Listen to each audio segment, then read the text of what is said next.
Myself, Palak.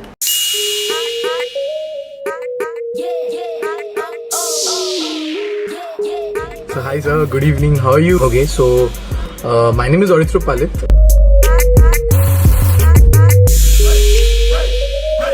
And Well, my name is Anushi Avasthi and I cleared my CSET exam by scoring 166 marks out of 200.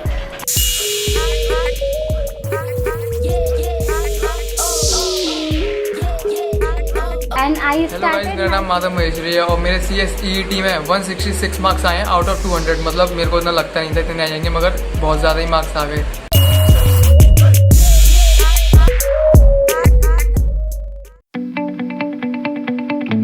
Myself, Palak, and currently I'm in the final year of my graduation. I'm pursuing BCom Honors.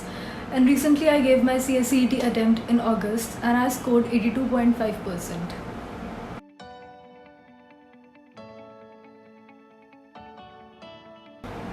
Well, I got myself enrolled in CSET in the month of May, and that's when I started looking out for the video lectures on CSET.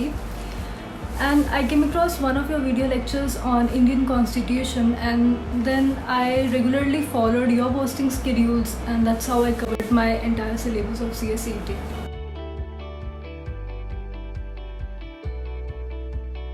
Well, to be honest, I never really had any fixed studying hours. I segregated my syllabus. मुझे पता होता था कि मैंने ये topic आज cover करना है, तो I have to cover it by hook or by crook. I never slept before finishing what I had in my mind or what was in my timetable. My timetable was not an hour constrained timetable, you can say that.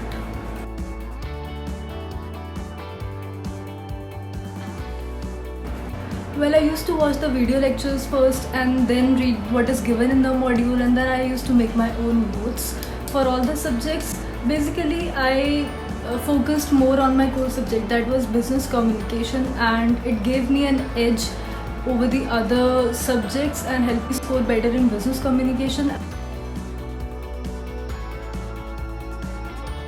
Current affairs part. For the current affairs, what I do is I read the headlines of the newspaper. It hardly takes 5 minutes and somewhere it leaves an imprint on your mind. When you read the question, you kind of know what the answer should be.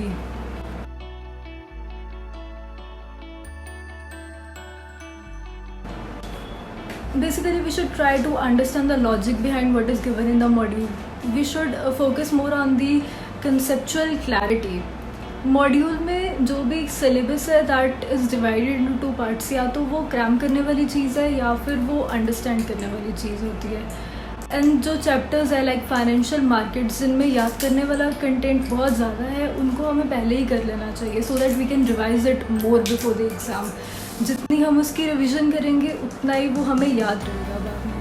Well, for the success in any exam or even in life, you always need a good mentor, and CS Exam Squad has been one. You have helped us round the clock, and through all your video lectures, you have made those theoretical concepts easy to understand. I remember once you took us to the Startup India's page, and that's when we practically saw what we were learning theoretically, and that was the USP, I guess. When you understand the concepts in a practical way, it tends to stay in your mind for the longer time, and CS Exam Squad gives you that.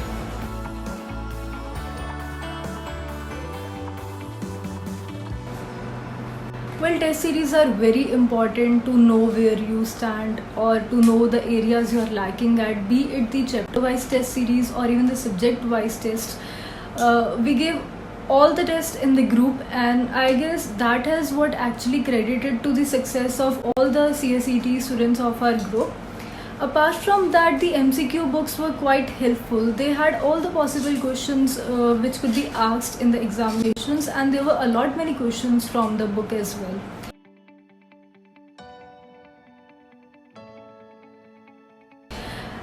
I was overwhelmed by my result, and so were my parents.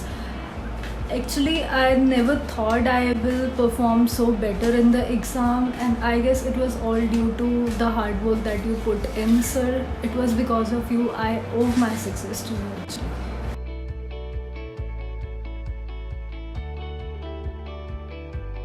the only piece of advice I would like to give to my fellow friends is to focus more on the conceptual clarity. Whatever is given in the module, we should try to understand it in a better way, because even if we look at the question paper, almost all the questions were from the module, but none of them was directly from the module. So module को ऐसे अच्छे से समझ लेना है कि चाहे उसे 360 डिग्री घुमा के भी क्वेश्चन पूछ लेते हैं तो we should know the answer.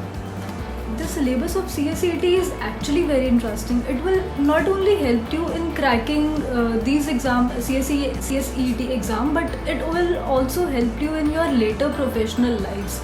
It gives us the general information of what the environment that we are living in. So we should not cram the syllabus, rather we should try to understand what is given in it.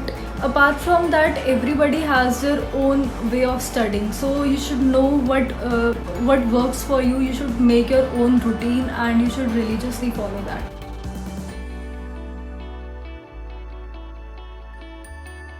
Hello everyone, my name is Anushi Avasthi and I cleared my CSET exam by scoring 166 marks out of 200, and I started my CS journey after completing my 10+2 in this year. And मैंने अपनी पूरी preparation CS exam squad के through की है. सुमन sir का काफ़ी ज़्यादा साथ रहा है. उन्होंने हर बच्चे को पर्सनल गाइडेंस प्रोवाइड की है. I am really very thankful to him and for his support.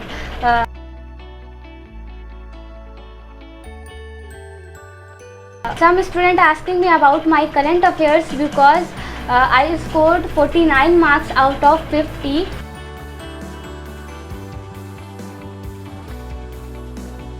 तो हम उनको ये कहना चाहेंगे कि वो करंट अफेयर और इकोनॉमिक्स में मॉड्यूल के साथ साथ डेली बेसिस पर भी अपडेट रहना काफ़ी इम्पॉर्टेंट है. ICSI अपने मॉड्यूल के साथ साथ डेली बेसिस पर भी क्वेश्चन पूछ लेता है करंट और इकोनॉमिक्स में, तो उसमें अपडेट रहना भी काफ़ी ज़्यादा इम्पॉर्टेंट है.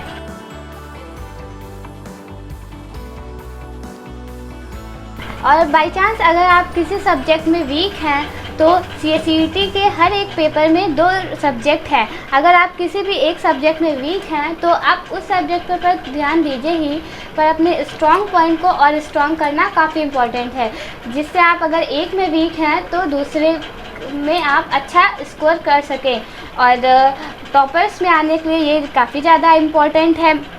और सुमन सर की MCQ books, short notes, test series, everything is very helpful. बहुत ज़्यादा ही हेल्पफुल रही है उनकी टेस्ट सीरीज़ वगैरह, तो हम उनको दिल से थैंक यू बोलना चाहेंगे. और my family members are very happy for my success. और आने वाले अटेम्प्ट के बच्चों को हम बस यही कहेंगे कि डरे नहीं. 4 to 6 आवर्स काफ़ी होते हैं CSET को क्रैक करने के लिए. इतना भी टफ नहीं है. हाँ, पर मेहनत करना बहुत ज़रूरी है. 4 to 6 आवर की पढ़ाई में CSET क्रैक हो जाएगा. And very thank you Suman sir. Your guidance and support was really helpful for me. Thank you so much and all the very best for upcoming attempt student.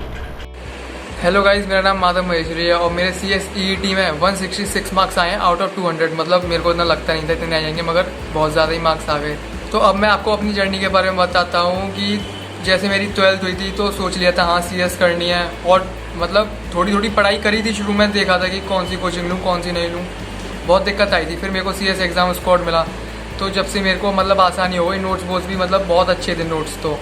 और फिर date आगे बढ़ती जा रही, तो मतलब पढ़ाई फिर मैं ज़्यादा करता नहीं था. फिर 29 अगस्त से पहले 25 दिन पहले न्यूज़ आ गई थी कि ऑनलाइन एग्ज़ाम होगा. तो फिर तो एकदम अच्छे से पढ़ाई करना स्टार्ट कर दिया था मैंने. बहुत ही ज़्यादा अच्छे से पढ़ाई करना स्टार्ट कर दिया. दिन में मैं घंटा मतलब कम से कम 8-9 घंटे तो अप्रॉक्स पढ़ता ही पड़ता था. सुबह उठा, थोड़ा फ्रेश हुआ, 1 घंटे पढ़ लिया. फिर खाना पीना खाया दोपहर में, फिर 1-1.5 घंटे पढ़ लिया. फिर थोड़ा शाम को 1 घंटे पढ़ लिया.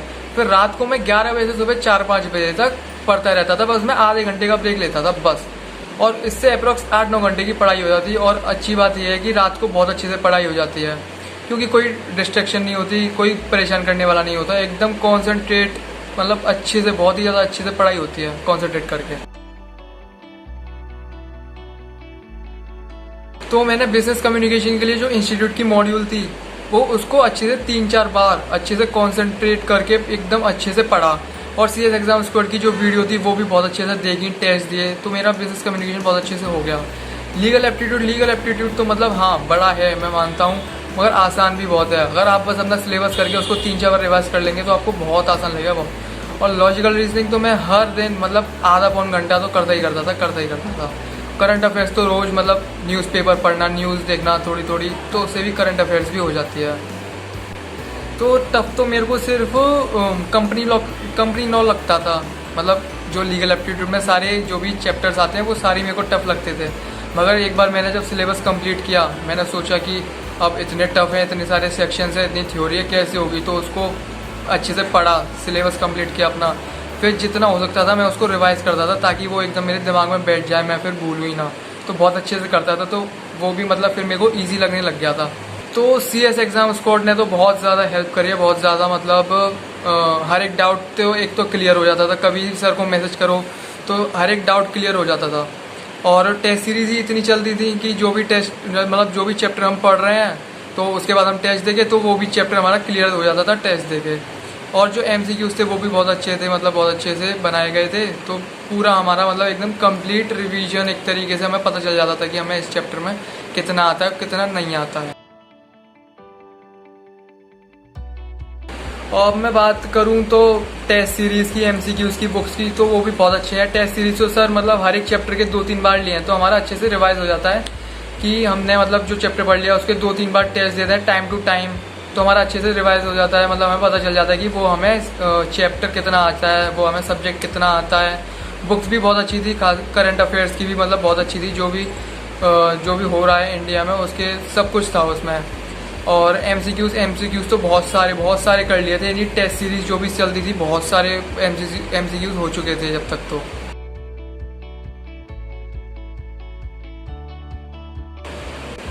तो जैसे ही मेरा रिज़ल्ट आया 17 सितंबर को 2 बजे, तो साइट क्रैश हो चुकी थी, खुल ही नहीं रही थी। तो मेरा भाई और मैं बार ट्राई कर रहे थे, करे जा रहे थे। फिर एक टाइम आता है कि हाँ रिज़ल्ट खुल गया, तो सबसे पहले मैंने अपना नाम देखा और सबसे पहले मैंने ये देखा कि पास, और जो खुशी थी बस, जितनी मेहनत करी थी सब सफल हो गई। बहुत ही ज़्यादा मेहनत करी थी, रात को पढ़ता था, तो सब मतलब पास देख के सब शांति मिल गई कि हाँ चलो मैं पास हो गया। और पेरेंट्स तो बहुत ही ज़्यादा खुश थे, बहुत ही ज़्यादा, कि पहले अटैम्प्ट में पास हो गया है, इसलिए बहुत ही ज़्यादा खुश थे। तो एडवाइस तो मैं आपको बस यही देना चाहूँगा कि आप मतलब अब नवंबर में आप दूसरा अटैम्प्ट है तो आप अभी से तैयारी शुरू कर दीजिए। 8-9 घंटे रोज़ पढ़िए रोज़, क्योंकि अगर आप अभी से नहीं पढ़ेंगे फिर लास्ट में आपको कम से कम 10-12 घंटे देने पड़ेंगे। और थ्योरी तो ऐसा सब्जेक्ट है कि जब आप उसके सेक्शंस पढ़ेंगे, कुछ भी पढ़ेंगे, तो आप कंफ्यूज होंगे उसमें कि इस सेक्शन में क्या लिखा था, उस सेक्शन में क्या लिखा था। तो इसलिए रोज़ 8 से 9 घंटे पढ़िए, सेक्शंस को मतलब रिवाइज करते रहें बस, तो उसी से आपका हो जाएगा। करंट अफेयर्स मतलब आप डेली न्यूज़पेपर पढ़ते रहें कि क्या हो रहा है, न्यूज़ देखते रहें। लॉजिकल रीजनिंग को भी रोज़ आधा पौन घंटा दें, बहुत आसान आती है लॉजिकल रीजनिंग। तो बिजनेस कम्युनिकेशन भी मतलब इंस्टीट्यूट की जो मॉड्यूल है वो आप अगर 2 बार भी 3 बार भी अगर आपने कॉन्सेंट्रेट करके पढ़ ली तो वो भी बहुत है, बहुत। और साथ में CS एग्जाम स्क्वाड की वीडियो देख ली तो और भी ज़्यादा अच्छी बात है। टेस्ट सारे देना आप, सारे मतलब जो भी टेस्ट होते हैं उनके पहले जो भी चैप्टर का सर नाम बता देते हैं कि इस चैप्टर का टेस्ट है, तो वो आप अच्छे से चैप्टर पढ़ लेना, फिर उसके हिसाब से आप टेस्ट देना कि आपको पता चल जाएगी इस टेस्ट में मेरे को कितनी तैयारी हो गई है, मेरे को कितना आ चुका है। तो और यही कहना चाहूँगा कि जब भी आप पढ़ें तो ज़्यादा से ज़्यादा हो सके तो रात को पढ़ें, दिन में आराम करें, सोएं, खाना पीना खाएं, सोएं। दिन में ज़्यादा पढ़ाई नहीं, क्योंकि दिन में अच्छे से पढ़ाई हो ही नहीं पाती, किसी ना किसी का कॉल आ जाता है, कोई काम होता है, तो दिन में तो बिल्कुल पढ़ाई नहीं हो पाती। रात को एकदम शांति होती है घर में भी, तो आपकी बहुत अच्छे से पढ़ाई हो जाएगी, बहुत अच्छे से पढ़ाई हो जाएगी। तो मैं यही कहूँगा कि जितना टाइम हो सके आप रात में पढ़ा करें। रात में कम से कम ज़्यादा से ज़्यादा 5 घंटे तो आप पढ़ाई करें, और दिन में मतलब अगर आप 3 घंटे ही पढ़ लेते तो आपकी मिनिमम 8 घंटे की पढ़ाई तो यही हो जाती है। बस यही इतना बहुत है। अगर आप इतना भी पढ़ लेंगे तो आपका CSET क्रैक हो जाएगा पहली बार में। तो मेरी तरफ से ऑल द बेस्ट गाइस, अच्छे से करना। Thank you. So hi sir, good evening. How are you? Okay, so my name is Aurithra Palit, and I am a second year law student. I am a law student from KIT Law School, KIT in Bhubaneswar. And apart from that, I have done my schooling from South Point High School in Calcutta, till my class 10 as well as my plus 2. And marks तो sir मिला है 168, 84%. How did I start my journey? Actually, 12 देने के बाद से ही actually plan था कि CS करना है, बिकॉज आई न्यू कि मेरे को लॉ करना है, तो उसके साथ it was like a complimentary situation kind of for me कि CS करना है. बट जब क्वारंटाइन में घर पे बैठा था तब मेरी एक दोस्त थी, she has also cleared CS EET, her name is Snigdha. Thank you Snigdha, first of all, you have helped me a lot through this journey. So I was studying and then बीच में जो वो फेज आया ना, जब पता चला कि exam नहीं होने वाला है, पोस्टपोन हो गया, कोई बोल रहा है कि नवंबर का ही अटेम्प्ट होगा, तो उस टाइम पे ना पढ़ाई सर पूरा छूट गया था. फिर कब स्टार्ट किया मैंने? फिर जब पता चला कि ओके एग्जाम्स होने वाले हैं. Sir, number of hours I studied for is a very controversial question, because I have always been a person in my life who believes in smart work. I don't believe in hard work, right? Sometimes hard work is needed, that is true. Exam से पहले तो भाई चलो रात को मैं सोता नहीं था, because okay I run a business also. तो ऐसा होता था कभी कभी कि मेरा काम चलता था 2:30 तक, तो मेरा काम चलता था. तो what I used to do, 2:30 से मैं at night from 2:30 I to sit down to study. I used to study till 7:30 in the morning. फिर मैं 7:30 पे सो जाता था, and I used to wake up at around 10:30, 11. फिर मैं पढ़ाई करता था. ऐसा करके I studied. But ऐसा कुछ फिक्स्ड टाइम नहीं है, फिक्स्ड नंबर ऑफ आवर्स नहीं है for which I studied. पढ़ाई तो करनी पड़ी थी सर ऑब्वियसली, तो पढ़ाई तो की है, लेकिन ऐसा नहीं कि कोई एकदम रट के 8 घंटा पढ़ा, 9 घंटा पढ़ा. Not like that, sir. How did I prepare for the subject? Is again, I believe if you're doing any sort of course, you're going for any sort of exam, I believe the most important thing is your concepts. If your concepts are cleared ना, तब तो आपका exam निकल जाएगा. आप अगर थोड़ा hard work करो और आपका कंसेप्ट क्लियर हो तो आपका निकल जाएगा. This is what I believe. Sir, this channel. Okay, so again, a big shout out to Snigdha, because she had told me कि ऐसा एक चैनल है, तो वहाँ पे जा, वहाँ पे से पर सारे सब्जेक्ट्स का मिल जाएगा तुझे. एग्जाम्स है वहाँ पे, एग्जाम्स दे. तो that's how I came across your channel, and your channel was a lifesaver. क्योंकि you know sir, we prepared on our own, right? We didn't have any sort of tutors or something, so we needed someone as a guide. So वो guide basically you became that guide for us. आपने help किया, आपने free में basically पढ़ाया हम लोगों को. So I am really indebted to you, and अगर I try my best in the future कि मैं आपके चैनल का नाम रोशन कर सकूं. जितना भी मैं कर पाऊंगा मुझे नहीं पता, but I will try my best sir. To be very honest, last में जो रिविजन पार्ट था ना सर, जो आपने प्लान बता दिया था कि अभी 48 आवर्स में क्या पढ़ना है, लास्ट 2 days, वो वाला प्लान में तो sir MCQ books were the key to success. Because basically हम लोग ये देखते हैं कि हर कोचिंग इंस्टीट्यूट में क्या होता है, मॉड्यूल पूरी तरीके से फॉलो नहीं किया होता है. बट आपने जैसे अपना पूरा मॉड्यूल कवर करके आपने जो MCQs डाले हुए हैं, आप GK बोल लीजिए, लॉ बोल लीजिए, इकोनॉमिक्स बोल लीजिए, बिजनेस कम्युनिकेशन बोल लीजिए. So basically that was like the key to success in the last 2 to 3 days where we could only do revision. Last 2 to 3 days में हम लोग पूरा मॉड्यूल नहीं पढ़ सकते, राइट सर? सो बेसिकली वहां पे क्या हुआ कि MCQ books, the notes, that were very handy, and वहां से ही मैंने पूरा लास्ट में रिविजन किया है. Sir, I am really happy, but again sir, I believe that this is just the beginning of the journey. I still have 2 exams left, the executive and the professional. So जब तक sir professional नहीं हो जाता, I don't think there is any need to party and all that. जब professional हो जाएगा तब तो ऑब्वियसली पार्टी करेंगे सर, साथ में मिलके करेंगे हम लोग. बट या अभी तक या I am happy, but again I know that like I am working for a bigger goal, right? So ठीक है सर. हाँ, पेरेंट्स भी खुश हुए थे, ऑब्वियसली मतलब वो भी काफ़ी खुश हुए थे, क्योंकि जैसे आपने भी वो अपलोड किया था कि बेसिकली टॉप परफॉर्मर्स इन CSET, तो वो सब देख के वो लोग बहुत खुश हुए थे. But again sir as I said कि for me I am here to achieve a bigger goal which is obviously to pass my professional. वो हो गया तब तो सर पार्टी करेंगे. पीस ऑफ एडवाइस मैं सर यही देना चाहूँगा कि fellow students completely focus on your concept. Module जो है ना यार, मॉड्यूल जो CS ने दिया है वो एकदम घोल के पी जाओ यार. क्वेश्चन वहीं से आने वाला है. हाँ पता है कुछ लोग बोलेंगे कि CSET इस बार का जो पेपर था बहुत सारे क्वेश्चन मॉड्यूल से नहीं आए, थोड़े आउट ऑफ सिलेबस आ गए. या I understand, completely understand. But guys मैंने भी तो मॉड्यूल से पढ़ा है ना, the only thing I believe is that मेरा जो कंसेप्ट है वो क्लियर था. If your concept are clear तब आपको पता हो जाएगा कि अगर कोई क्वेश्चन आपका आउट ऑफ सिलेबस भी आ गया ना, तब आपको पता हो चल जाएगा कि ये आंसर हो सकता है. I give you another example. से अगर जो रट्टा मारने वाला स्टूडेंट होता है ना, उसको अगर आप थोड़ा क्वेश्चन घुमा के दे दो ना, वो अटक जाएगा वहां पे. उसका अगर रट्टा मारने वाला सेम क्वेश्चन आ गया तब तो वो 30 मार्क आने, बट रट्टा मारने वाला क्वेश्चन अगर उसका नहीं आया तब तो वो अटक जाएगा. सो वही आपको नहीं बनना है. आपको रट्टा नहीं मारना है, आपको कंसेप्ट याद करना है. रट्टा कई जगह पे आपको मारना पड़ेगा, बट ऐसा नहीं कि पूरा आपको रट्टा मारना है ना.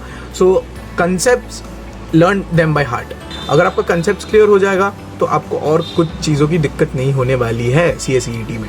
So anyway sir, thank you so much Suman sir कि आप थे, इसलिए आज मैं जो भी कर पाया हूँ.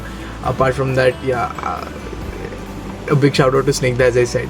So thank you so much for being there sir, and I wish everyone जो लोग नवंबर अटेम्प्ट में CSET देने वाले हैं, और I wish them all the best guys.